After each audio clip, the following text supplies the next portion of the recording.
Muling ipinahayag ni Manay Lolit sa kanyang Instagram post ang kanyang hinaing sa GMA7.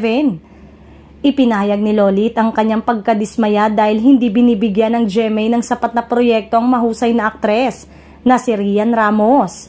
Naniniwala din si Manay Lolit Solis na may sapat na potensyal ito sa pagganap sa iba't ibang role. Sinabi rin ni Lolit na nakakasawa na rin ang paulit-ulit na lamang ng paggamit ng GMA ng pare-parehong mga aktor sa isang palabas. Tanong ko lang, Salve, bakit parang hindi masyadong ginagamit ng GMA7 sila Rian Ramos? Kasi pag nanonood ako ng mga serye, naiisip ko ang mga multi-talented star ito. Yung pwede sa kontrabida, comedy at drama. Yung kayang-kaya mga role na ibibigay sa kanila. Kasi kung minsan, yung ibang stars na ginagamit parang paulit-ulit mo nang napapanood. Kaya naghahanap ka rin ng bagong kombinasyon, lalo pa ngayon na ang ganda ng aura ni Rian. Very fit at sure na ang ganda sa screen. Sayang naman kung di mo mapapanood dahil mahusay na artista.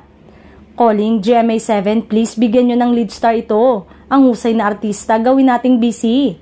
Baka naman umano maisip pa na lumipat ng network ng talent nila gaya ng nangyari kay Kim Domingo. At ngayon ay napapabalitang pag-alis ni Jeneline Mercado sa poder nyo.